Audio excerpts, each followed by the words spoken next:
Alhamdulillah, asyhadu an la ilaha illallah wa asyhadu anna Muhammadan abduhu wa rasuluhu la nabiyya ba'da amma ba'du. Baik para santri sekalian, kelas 10 Ma'alimin, kita kembali bertemu untuk melanjutkan pelajaran mustalah hadis. Pelajaran mustalah hadis pada hari ini kita akan membahas masih terkait khobar mardud, di mana di pekan yang lalu sudah sedikit disampaikan terkait dengan khobar mardud, dan sekarang kita coba mengulas kembali, dan kita juga akan membahas ya terkait hal-hal yang terkait dengan khobar mardud. Baik para santri sekalian kelas 10 sanawiyah, terkait dengan khobar mardud, dan juga di sini kita akan bahas juga hadis dhaif ya. Di mana yang pertama kita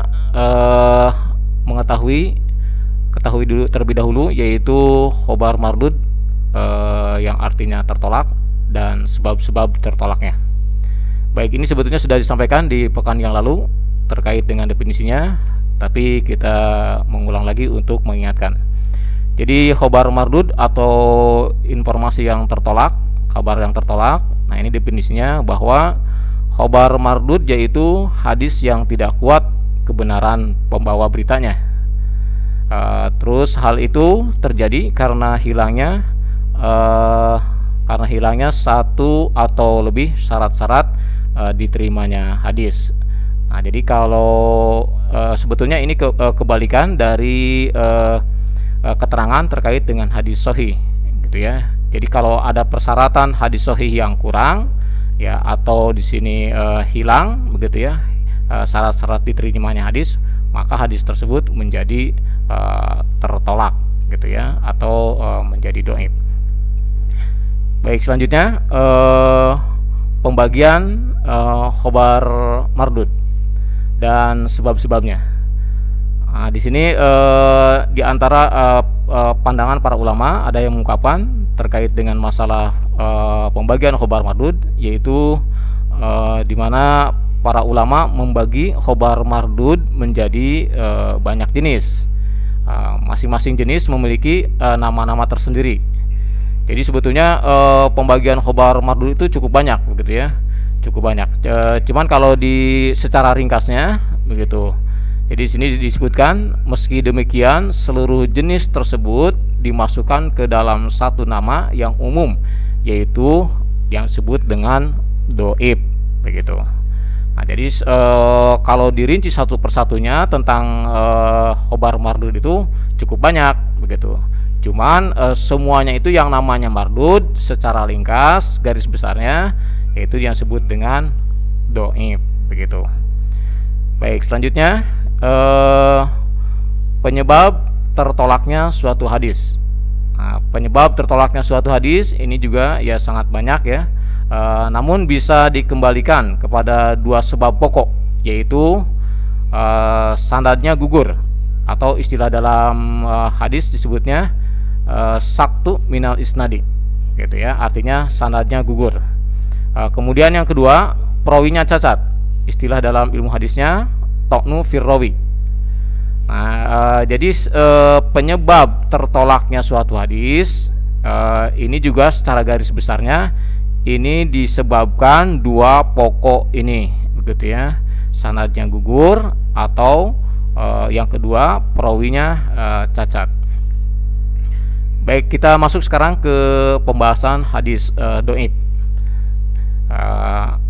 Definisi di sini ya, menurut bahasa lawan dari kuat. Jadi dhaif itu artinya lemah. Nah, lawan katanya adalah kuat.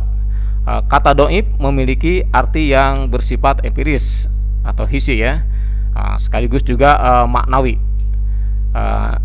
Namun yang dimaksudkannya di sini adalah arti secara maknawi. Jadi arti secara makna, secara artinya ya, secara luas. Jadi kan tadi dhaif itu kan artinya lemah gitu. Nah, fisik yang lemah juga bisa disebut dhaif begitu ya. Tapi terkait dengan ilmu mustalah hadis yang disebut dhaif itu tidak terkait dengan fisik seseorang, misalkan sakit menjadi lemah, itu tidak disebut dhaif. Tapi yang disebut dhaif itu terkait dengan maknawi. Jadi artinya sesuatu yang lemah yang terkait dengan ilmu mustalah hadis atau dalam terkait dengan suatu hadis. Baik, itu menurut bahasa. Kemudian menurut istilah hadis yang tidak terkumpul sifat-sifat hadis hasan disebabkan hilangnya satu syarat atau lebih. Begitu, seperti tadi yang sudah diungkapkan. Jadi menurut istilah disebut hadis dhaif itu karena ada persyaratan ya, walaupun satu ya, hilangnya persyaratan hadis diterima. Nah, maka akhirnya hadis itu menjadi dhaif begitu. Apalagi kalau sampai persyaratan hadis sahih banyak yang hilangnya, itu akan lebih dhaif lagi.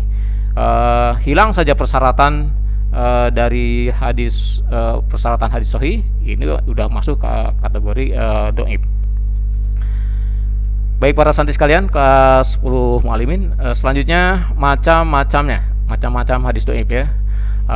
Hadis dhaif memiliki jenis yang sangat beragam sesuai dengan berat ringannya kadar dhaif rawinya. Sama seperti yang dijumpai pada hadis sahih. Ada yang berupa hadis dhaif biasa ya, kedhaifannya cukup ringan. Ada juga yang sangat dhaif. Nah, ini nanti ada pembahasan khusus dan termasuk juga bagian-bagiannya. Jadi yang dhaif itu ya ada yang dhaifnya itu sedikit ringan, tapi ada juga yang dhaifnya ya cukup berat. Nanti ada juga dalam pembahasan hadis dhaif itu ada juga yang disebut wahyi nanti ya. Ada yang disebut wahyi nanti seperti apa. Nah, cuman di sini perlu sedikit kalian ketahui juga, nanti ini terkait dengan jalur sanadnya. Kemudian juga ada yang disebut dengan munkar dan seterusnya, banyak lagi. Dan yang paling rendah adalah maudhu gitu ya. Jadi hadis dhaif itu banyak sekali nama-namanya begitu ya. Banyak sekali istilah-istilahnya hadis dhaif itu. Dan yang paling parah kedhaifannya, yang paling rendah sekali gitu ya, sangat parah kedhaifannya, yaitu disebut dengan hadis maudhu. Nah, jadi kalau para ulama hadis sudah mengatakan sebuah hadis itu hadisnya maudhu, oh berarti itu udah sangat lemah sekali. Nah, nanti kriterianya hadis itu bisa dikatakan hadis maudhu tentu ada pembahasan khusus. Baik para santri sekalian kelas 10 Muallimin, untuk hari ini pembahasan pelajaran mustalah hadis ya cukup sekian dulu. Terima kasih atas perhatiannya. Semoga kalian tetap sehat dan semangat untuk mengikuti pelajaran-pelajaran di pesantren. Demikian, wassalamualaikum warahmatullahi wabarakatuh.